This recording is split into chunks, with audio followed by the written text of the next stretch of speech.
हाथरस में सत्संग के दौरान मची भगदड़ में मौत का आंकड़ा 116 पहुंच गया है। इसमें 35 लोग घायल हैं, जिनमें से कुछ लोगों की हालत गंभीर बताई जा रही है, यानी कि मौत का आंकड़ा बढ़ सकता है। अब आप जानिए कि 20 लोग अभी ऐसे हैं जो लापता हैं, जिनकी तलाश जारी है। आज मुख्यमंत्री योगी आदित्यनाथ हालात का जायजा लेने के लिए खुद हाथरस पहुंचने वाले हैं। देर रात 2 वरिष्ठ मंत्री और मुख्य सचिव मनोज सिंह के साथ में डीजीपी प्रशांत कुमार घटनास्थल के लिए पहुंचे, हालात का जायजा लिया। आयोजकों के खिलाफ एफआईआर दर्ज कर ली गई है। कल दोपहर लगभग 1:30 से 2 बजे के बीच में, पौने 2 बजे के आसपास, ये साकार हरिबाबा उर्फ भोले बाबा के सत्संग में लगभग 1 से 1.5 लाख पहुंच जाते हैं। सत्संग के बाद बाबा के चरण धूल लेने के लिए लोग दौड़ पड़ते हैं, भगदड़ मच जाती है। इस पूरे मामले में पुलिस प्रशासन की भूमिका पर सवाल खड़े हो रहे हैं। सीएम योगी आदित्यनाथ ने साफ किया कि जो भी दोषी पाया जाएगा उसके खिलाफ सख्त एक्शन होगा। हादसे के समय में एसडीएम और सीओ मौके पर मौजूद थे, लेकिन आयोजकों ने आखिर किस तरह के इंतजाम किए थे? बिना इंतजाम के आखिर इतने लोगों को आने की इजाजत क्यों दी गई?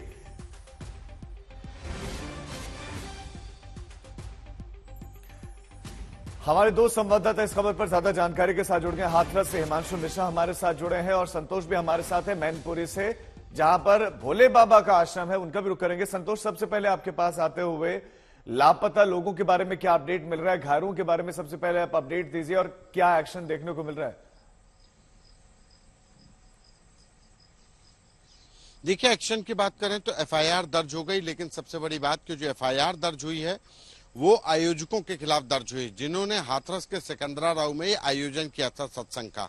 और उन आयोजकों के खिलाफ एफआईआर दर्ज होने के बाद अब कहा जा रहा है कि कार्रवाई होगी, लेकिन आज अभी कार्रवाई का दौर नहीं शुरू हुआ है। अभी जो लोग घायल हैं, 116 मौत का आंकड़ा है, 116 पहुंच चुका है। 20 से ज्यादा लोग अभी लापता हैं। वो लापता कहां चले गए? वो अपने घरों में चले गए, घरों में उनकी मृत्यु हुई है। इसलिए कहा जा सकता है कि अभी ये मौत का आंकड़ा और बढ़ेगा। कई लोग अस्पतालों में जिंदगी और मौत के बीच झूल रहे हैं। कल जो मौसम था उसकी वजह से सफोकेशन बढ़ा हुआ था। अब रही बात आश्रम की, तो मैं इस समय पर मैनपुरी के बिछिया इलाके में जो आश्रम है साकार हरि का, वहां पर मैं मौजूद हूं। पहले आपको आश्रम के वो रास्ते से शुरुआत करते हैं। ये रास्ता देखिए, पूरा एक नेशनल हाईवे जो अलीगढ़ की तरफ जाता है, उस हाईवे से महज 200 मीटर की दूरी पर ये बड़ा फार्म हाउस कहा जाए, आश्रम कहा जाए, कोठी कहा जाए, महल कहा जाए, वो तैयार किया गया है। और ये करीब 4 से 5 साल पहले ही यहाँ पर आश्रम आया है। और ये रास्ते पर हमने दिखाया कि रंगोली सजाई गई है। ये गोल्डन कलर का गेट है, उस पर सीधे लिखा हुआ है नारायण साकार हरि के संपूर्ण ब्रह्मांड में सदा के लिए जय जयकार हो। ये इस तरीके से गेट है। गेट को पूरी तरीके से लॉक किया गया है। कल बाबा अलीगढ़ हाथरस में आयोजन के बाद 1:30 बजे जब खत्म हुआ तो 1.5 से 2 घंटे का रास्ता है, और 1.5 से 2 घंटे का सफर तय करने के बाद यहाँ आए। इस बात की तस्दीक यहाँ उनके स्वागत में जो फूल बनाए गए, जो फूलों से रंगोली सजाई गई, वो करती है। यानी कि कल बाबा यहाँ पर आए और उसके बाद निकलते हुए किसी ने नहीं देखा। हालांकि पुलिस के अधिकारी कह रहे हैं कि बाबा अंदर नहीं है, लेकिन पुलिस के अधिकारी अंदर जा ही नहीं पाए। असलियत ये थी। तो अभी माना जा रहा है कि बाबा अंदर ही है। और ये पूरा रास्ता इसी तरीके से सजाया गया है, रंगोली बनाई गई है, आर्टिफिशियल फूलों के द्वारा सजाया गया है। सबसे बड़ी बात कि ये नेशनल हाईवे के बगल में बनाया गया आश्रम है, और पूरे गेट जो है ये अलीगढ़ की तरफ ये नेशनल हाईवे जा रहा है।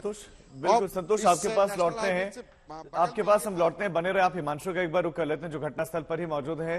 हिमांशु, उस घटनास्थल के उस पांडाल की भी और उस समय क्या हुआ होगा वो भी आप बताएं कि क्या वहां पर कितनी एक साथ में इतनी बड़ी संख्या को जो है हैंडल करने की वहां पर व्यवस्थाएं थी या नहीं थी, और आपके पास क्या क्या अपडेट्स हैं अभी?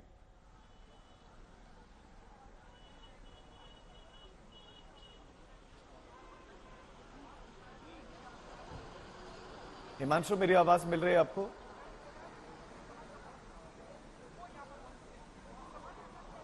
हिमांशु तक शायद आवाज नहीं पहुंच रही, लेकिन हम आपको विचलित कर देने वाली हादसे की तस्वीरें भी दिखा रहे हैं। लोग तड़पते हुए दिखाई दिए। लाशों का अंबार इस पांडाल में जो है बिछा हुआ दिखाई दिया। इस सत्संग के दौरान भगदड़ मच गई। बताया जा रहा है कि उस वक्त भगदड़ मची जब बाबा कार्यक्रम समाप्त करने के बाद, अपना सत्संग समाप्त करने के बाद गाड़ी से निकल रहे थे। लोगों को लगा कि उनके चरण छू लेंगे, चरण धूलि उनको मिल जाएगी, तो भगदड़ मचती चली गई। एक दूसरे के ऊपर लोग चढ़ते चले गए और हालात ये हो गए कि 116 लोगों की मौत हो गई है और यहाँ मौत का आंकड़ा बढ़ सकता है।